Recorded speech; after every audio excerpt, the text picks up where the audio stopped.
साध्य करते आणि येते म्हणून सांगितलं, पण अजून पोळीचा पत्ते हा ही पोळी राहिली कुठं?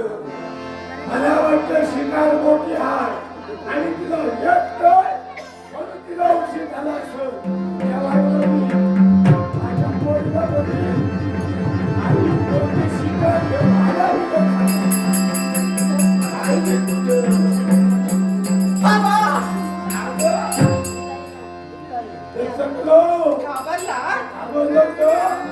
मला वाटलं कोण आला कोणाच ठाऊ. मीच ती अगं हाय कुठं? आहे ना, ठेवली आतमध्ये. मोठी शिकार होती. अहो, तुमची आज्ञा घेऊन समोरच्या अरण्यात गेले. मी तुला काय सांगितलं होतं? काय? उगवलेला सूर्य असताना जायच्या आधी ये. आले ना. अगं पण जरा विलंब झाला. शिकार कुठे आहे तिकडे ठेवली. कोण नाही खाणार. अगं पण शिकार व्यवस्थित ठेवलेली आहे. शिकार आहे कसली? अहो, तुमची आज्ञा घेऊन समोरच्या अरण्याच्या ठिकाणी गेले आणि त्याच वेळी अचूकपणे सरळ संधान करावं आणि म्हणून उंच अशा गडावर मी चढले. बाबा, त्याच वेळी व्याघ्राची डरकाळी. व्याघ्राची डरकाळी ऐकली. तुला ऐकायला आली? हो. काय झालं? बाबा, अचूकपणे मी नेम आणि मी सरळ संधान केलं. व्याघ्र जागच्या जागी गदाप्राण झाला. मेला म्हणजे आता बरं झालं. काय? राधा करू राधा. हो, तोंडाला पाणी सुटलं का? खाऊ खाल्लं नका. आज खाल्लं नाही तू. ओ बाबा, काशीला म्हणू काय नाही खाल्ला. ओ बाबा, काय झालं? त्याच वेळी एक कुणीतरी नृपकुमार त्याच बाजूने आले. एक कुणीतरी युवराज. शिकार साध्य करावे हा त्यांचा सुद्धा छंद आहे. त्याप्रमाणे त्या व्याघ्रावर त्यानेच का अचूक भेट दिला. होय बाबा, एकाच वेळी दोघांचे बाण लागले. मग आता व्याघ्रात त्याने नेला असं नाही बाबा, त्या शिकारीवरून आमचा दोघांत वाद झाला. वादांचं निर्माण झालं आणि त्याचं रूपांतर संघर्षात झालं. भांडत कशा पाहिजे? शिकारीसाठी ही शिकार माझी होती. नाही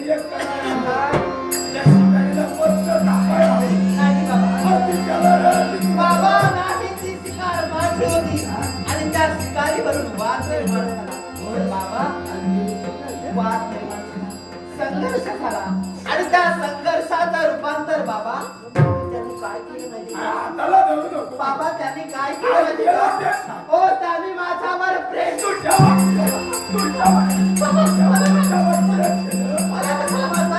माझ्यावर केलं. हो, मी तुमची कन्या आहे.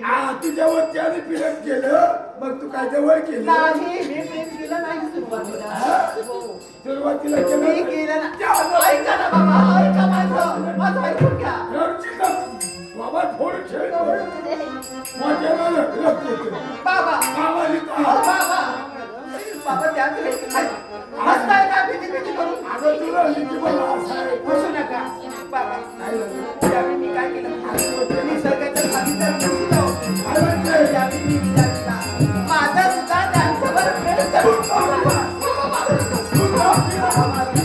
पण बाबा, एवढा संकट नाही. त्यांना मी इथपर्यंत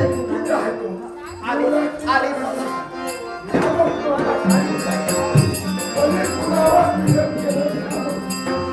बाबा. हे राजघराण्यात जरी आमचा जन्म झाला तरी भयानो आमच्यापेक्षा आपण थोडा थोर पुरुषाला राज युवराज यांनी कसा प्रणाम स्वीकार करावा. देव तुमचं बरं करो. पण तुमच्याकडं पाहिलं तुमचा जन्म झाला, आमचा मांजरा केला, मला तुम्ही नमस्कार केला. आपण वयानं पण एवढा तुम्ही ना तुमचा जन्म झाला, मग राजाचा मांजरा काय हवा? तुम्हाला सुद्धा मांजरा नमस्कार. हे काय युवराज पदाला आपण आवडतं. आवड तुम्ही कुठं, आम्ही कुठं? घडलेलं वृत्तांत आपल्या कन्येनं आपल्याला कथन केलं असेल. होय होय. लग्नाच्या आणावाका जरूर मला हिच्यावर विलंब केलं. पण माझी पितृदेवता वेडसर अवस्थेत दिसते. वेडसरपणात आम्ही ओळखू शकलो नाही, पण त्यांच्या हातात बोटावर असणारी राजमुद्रिका ही पत्र देशाची होती. त्यावरून आम्ही अचूक घेतलं की त्यांच्या शब्दातून जाणवलं, बाय अग्नी, बाय अग्नी, तो माझा पुत्र अग्नी असे लोक त्याच्या श्वासाने मुखातून निघाले. माझी मोठी इच्छा होती या रांधाबोधात आम्ही राहतो, पण माझ्या पोरीला राणी सारखं कुठेतरी ठेवणारा नवरा मिळत आणि माझ्या पोरीचा संसार सुखाचा होईल. माझ्या पोरीशी तुम्ही लगीत करा. विलंब केलं मग लगीत करा. लग्न म्हणजे मंगल वाद्य वाजतात. अनेक जणांचे आमच्या इथं सगळे सोयरे पाहुणे मिळून येतात. अशा मंगल प्रसंगी लग्नाच्या वेळी माझी पितृ देवता जर नसेल, लग्न करण्यात काय अर्थ आहे? त्याचा वेळेपणा कसा दूर होईल? कसा दूर होईल? कसा दूर होईल? ए पोरी, पोरी, देव माणूस, देव माणूस. असा देव माणूस आला.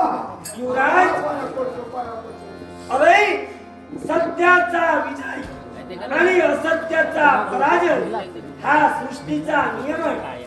आतापर्यंत तुझा बाप किंबहुना सुद्धा कधी सुद्धा असत्याचा मार्ग धरला नाही. आज तुझी पितृदेवता वेडसर अवस्थेत भटकते. आज तिला पूर्वस्थेत आणण्यासाठी योग्य तो मार्ग मी सूचित करेन. नाट्यरस को कैलासवासी नारायण परब, कैलासवासी अरुण परब यांच्या स्मरणार्थ श्री बाबा नाईक यांनी कलागुराचा गौरवपूर्ण बहुमान बक्षीस दिला. कैलासवासी नारायण परब, कैलासवासी अरुण परब यांच्या पित्यांच्या देवाघरी शांती लाभो. श्री बाबा नाईक यांच्या 62 वर्षाचा आनंद. अन्वित नंदकुमार नाईक, अन्वित नंदकुमार नाईक या बालकाला बक्षीस दिले. अन्वित नंदकुमार नाईक या बालकाला उदंड आयुष्य लाभो अशी ईश्वरचरणी प्रार्थना करून पार्थिव मंडळाच्या वतीने मग सांगा, एखादा सुलभ तो मार्ग सांगा, जेणेकरून वेडसर अवस्थेत असणारी पितृदेवता ही क्षणाच्या निमिषाचा पूर्वस्थिती देईल. एकच मार्ग तो कोणता असेल तर नील सरोवराच्या ठिकाणी नील सरोवर 10,000 वर्षांनी सहस्रेषु उमलणारं एक नीलपुष्प, त्या नीलपुष्पाचा स्पर्श जर तुझ्या पितृदेवतेला झाला तर तुझी पितृदेवता पूर्वव्रत होईल. माझा शब्द आहे. आपल्या वाणीवर माझा विश्वास आहे. ब्रह्मवाणी सत्य आहे, सत्य आहे. म्हणे 10,000 वर्षानं नील सरोवरावर नील पुष्प फुललं जातं. ते दैवी चमत्कारिक पुष्प त्याचा स्पर्श माझ्या पित्याला झाला असेल तर ती पूर्वस्थिती येईल. मग निघालो.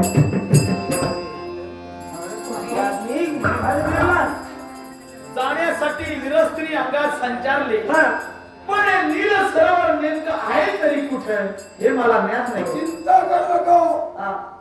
आणि प्रत्येक रोगावर हे फूल उपयोगी आहे. प्रत्येक रोगावर आंधळा असला त्याच्या डोळ्याला लावलं त्याला दृष्टी येते. एखादा अंधळा पांगळा लंगडा असला त्याच्या त्याला स्पर्श केला तो पूर्वरत होतो. एवढं चमत्कारी, एवढं चमत्कारी. त्याला वाचा नसेल त्याला लावलं वाचा येते. एवढं गुणकारी त्या फूल आणि त्या पुष्पाचा जर का राजकर्त्याला स्पर्श झाला त्याच्या सुद्धा पूर्वरत होईल. आणि त्याचा जर तुला मार्ग ठाऊक नसत अरे त्याचा मार्ग मला ठावा. आपल्याला कळलंय? नील सरोवरावर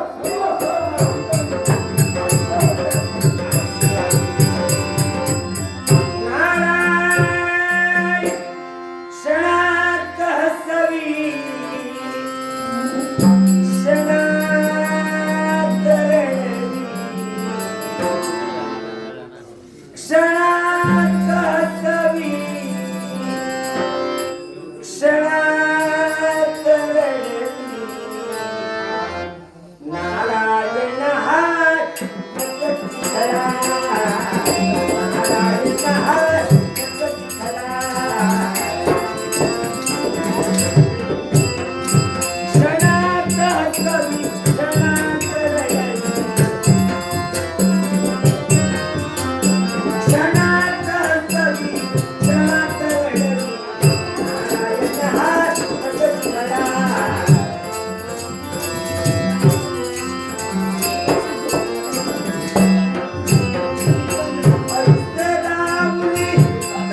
संध्यावती वादा निर्माण युवराज कुठं? युवराज! युवराज!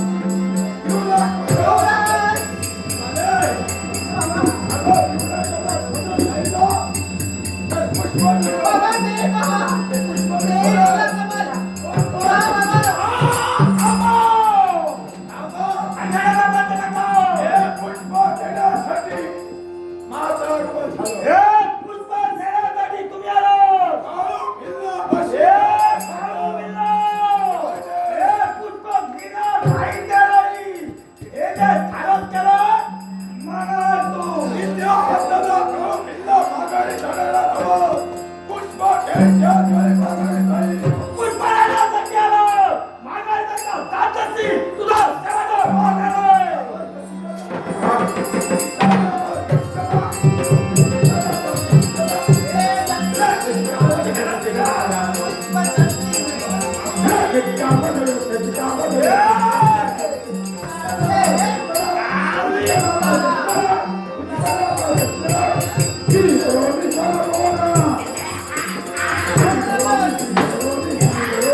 इंद्रा त्यांची कन्या भारायची ताटातूट झाली. पण जाऊदे, त्यांना मी शोधेना. पण त्या कन्येच्या पूर्णतेसाठी माझं एक त्वर येणं झालंय. त्या नील सरोवरापर्यंत हे पहा, नील पुष्प, हे पुष्प फुलावून आणि शोधून जाण्यासाठी. हे कोणाचे शब्द असुऱ्या व्यर्थ झाडीचा आश्रय घेऊन किंवा वृक्षाच्या शेंड्यावर पण ओढ नसेल. खाली या, मला प्रतिकार करा.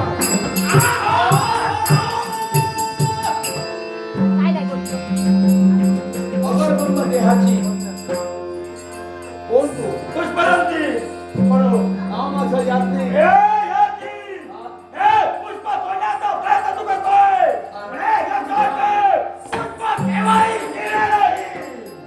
या निसर्गाच्या ठिकाणी जी सृष्टीची रचना परमेश्वराने केली, जे औषधोपचारासाठी कामी येतं ते जरूर न्यावं.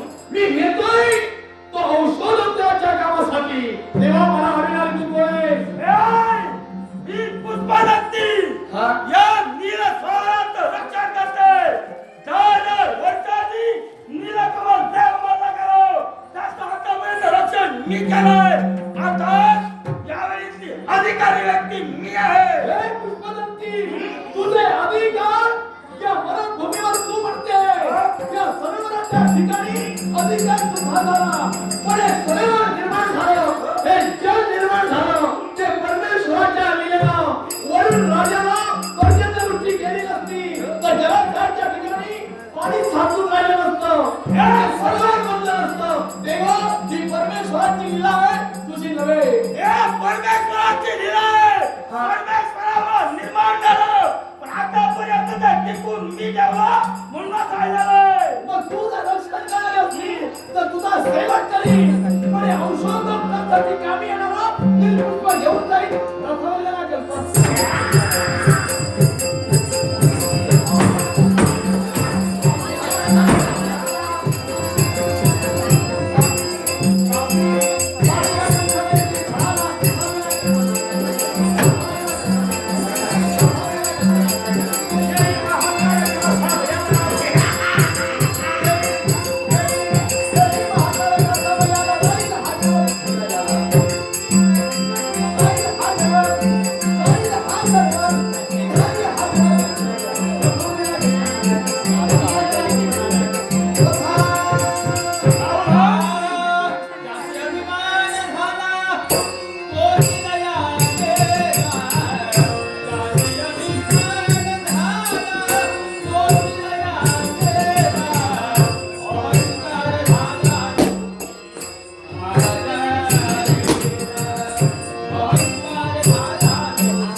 जी होती ती पुष्पदंती, आता ही काय म्हणती? काय पाहिलं? तुमचे पराक्रम पाहिले आणि त्या ठिकाणावर तुमच्यापर्यंत आलेला सुद्धा कळलं. काय करायचं? तुमचं हे अप्रतिम सौंदर्य आवडलं मला. तेव्हा तुमच्यावर मी एकसारखी आसक्त झाली. नाटरसिक अन्वित नंदकुमार नाईक याने कलेचा गौरव करण्यासाठी बहुमोलाचं पारितोषिक दिले. अन्वित नंदकुमार नाईक यांचे आभार मानून पारितोषिकाचा आनंदाने स्वीकार करते. त्याचप्रमाणे श्रीशा अमोल नाईक, शिवांशी अमोल नाईक, आरोही अजित नाईक, अधिराज अजित नाईक, बादशाह याने कलेचा गौरव करण्यासाठी बहुमोलाचं पारितोषिक दिले. श्रीशा अमोल नाईक, शिवांशी अमोल नाईक, आरोशी अजित नाईक, अधिराज अजित नाईक, बादशाह यांचे तुम्हा सर्वांचे आभार मानून पारसेकर दशावतार नाट्य मंडळाच्या वतीने पारितोषिकाचा आनंद ती भाग मला तरी असं वाटू लागलं की तुमच्या समवेत लग्न करावं आणि सुखाचा संसार करण्यासाठी तत्पर व्हावं. जिच्यावर प्रेम केलं ती अजून नशिबात नाही आली. आणि दुसरं प्रेम आपण चालून आलो. हो हे पहा काय या वयापर्यंत लग्नाचे होतात कुठे? तुमच्यासाठी माझ्यासाठी तुमच्यासाठी थांबले होते. म्हणजे मी बेणार हा. जीवनाच्या सुंदर प्रवासावर जीवनाच्या सुंदर वाटेवर मी उभा असणार. हा. हे तुम्हाला माहित होतं? नक्कीच माहित होतं. तुम्ही काय माहितीये काय? माझ्यापेक्षा वयानं आणि उंचीनं मोठे असू दिसतात. द्या हो. तेव्हा ही जोडी शोभणार नाही. तुम्ही दुसऱ्याची निवड करा आणि त्याच्याशी लग्न करा. नाही मी ठरवलं म्हणजे काय ठरवलं. ठरवलं? लग्न करेन तर तुमच्याशी नको नको. संसार करेन तर तुमच्याशी काय ही तुमची इच्छा झाली. हा. पण तुम्ही माझ्यापेक्षा वयानं आणि उंचीनं मोठं काम झालो आणि तुमचं माझं लग्न झालं. हा. आम्ही फिरू लागलो. पाहणारे काय म्हणतील? काय? आई आणि पोरगा कसा फिरतो का? असू दे तेव्हा माझ्यापेक्षा वयानं कोणतरी मोठे शोधा नाही, नाही. आणि त्यांच्याशी लग्न करा. संसार सुखाचा करा. माझा मार्ग सोडा. माझा मार्ग सोडा.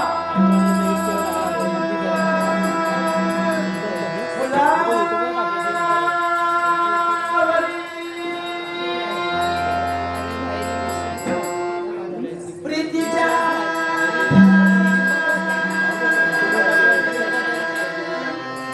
फुलावरी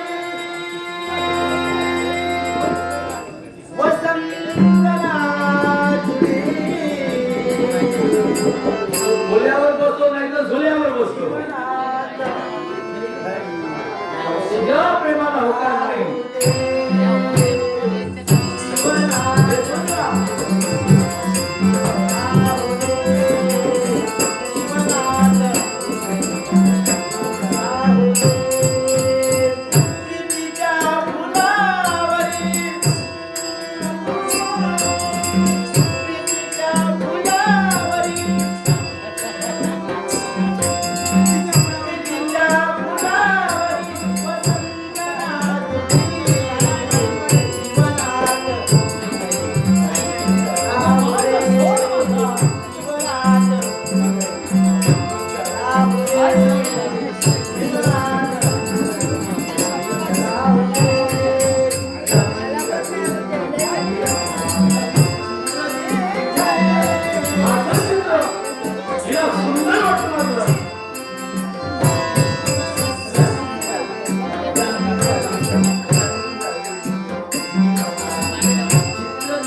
काय ते ही संधी आहे. संधी ही सुंदरी म्हणजे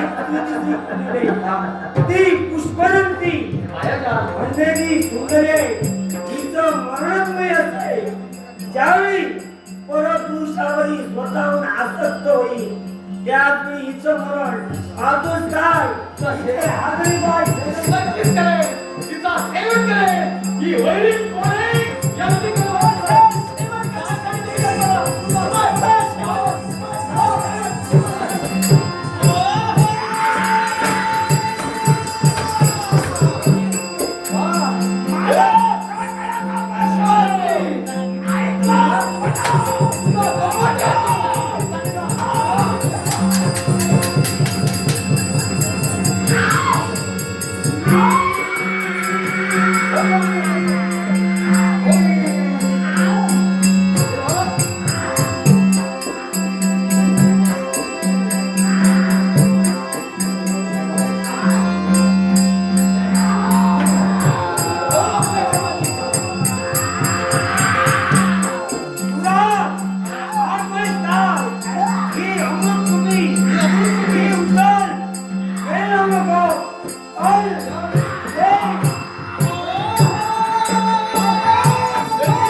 आणि त्याला हस्तक्षेप केलेले अमृत तुपे ते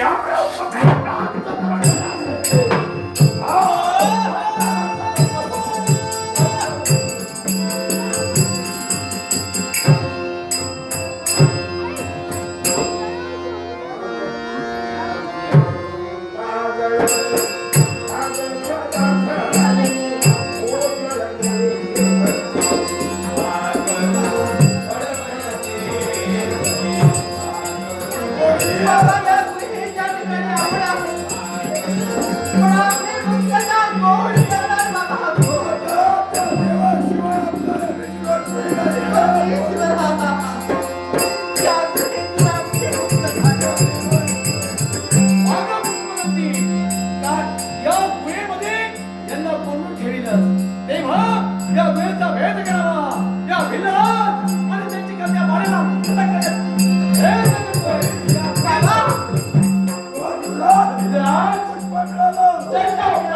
यासाठी आमची काळजी करू नका. तुम्ही आणि आम्ही खेळत होतो. तुम्ही अपयशी ठरला, पण विजय माझा वाटून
पण मला सांगा, तुम्हाला देण्यासाठी आम्ही तुम्ही गेल्याच्या पूर्ण स्थिती काय निर्माण झाली? राजा हे दुर्दैव काय निर्माण? तू म्हणजे कुणी सामान्य नव्हे, पूर्वजन्मीचा भद्रा ब्राह्मण ब्राह्मण पती आणि पत्नी या दोघांचं भांडण झालं. ब्राह्मणानं पत्नीला शाप दिला, तू काही दिवसात मृत पावशील. ज्यावेळी नवऱ्यानं बायकोला शाप दिला, त्याच वेळी त्या ब्राह्मणाच्या पत्नीनं ब्राह्मणाला शाप दिला. मी मृत जरी झाले तरी माझी शापवाणी ऐका. कालांतरानं तुम्ही मतिभ्रष्ट व्हाल. हा ब्राह्मण पत्नीनं शाप दिला, त्या जन्मीचा शाप तुला या जन्मी भोगावा लागला. पण मला एक सांगा, हे माणसं कोण? ओम नमः शिवाय. ओम नमः शिवाय.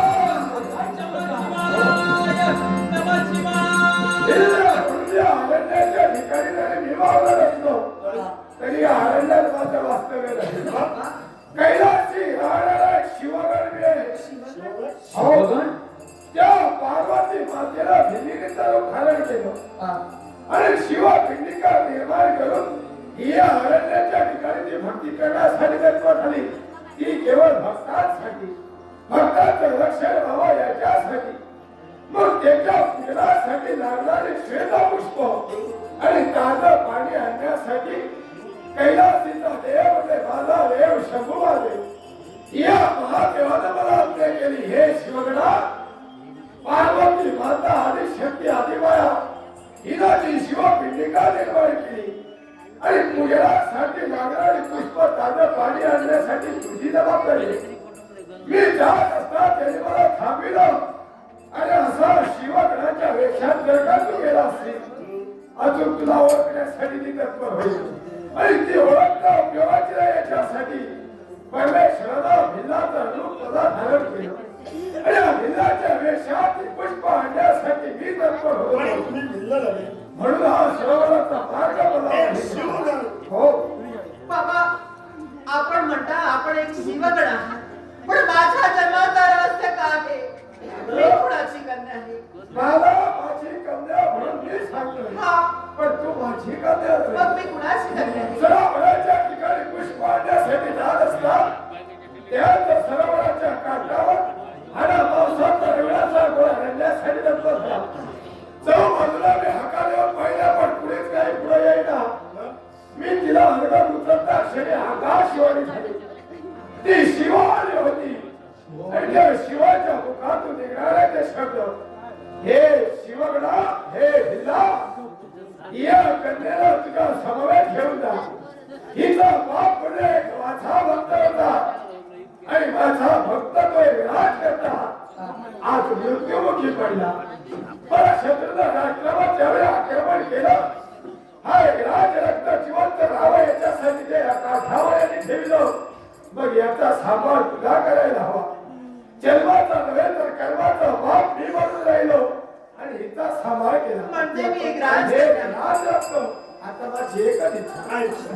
हिनं हिच्यावर प्रेम केलं, हिनं त्याच्यावर प्रेम केलं, मग हे लग्न व्हावं एवढी माझी इच्छा.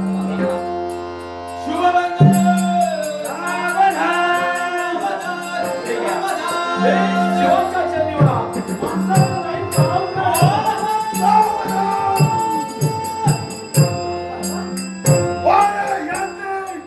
माणसाचं नाही, देवा, ज्याचा मृत्यू ज्याच्या ठाई, तो चालत येतो आपल्या पायी. आणि याच वेळी बंधुवदाचा सोडा घेण्यासाठी वाह, तुझा रक्तपात करा. मलाही वाटतंय.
वाईटातून चांगल्याची निर्मिती झाली. असुरांना शेवट झाला, राज्याचा शेवट झाला.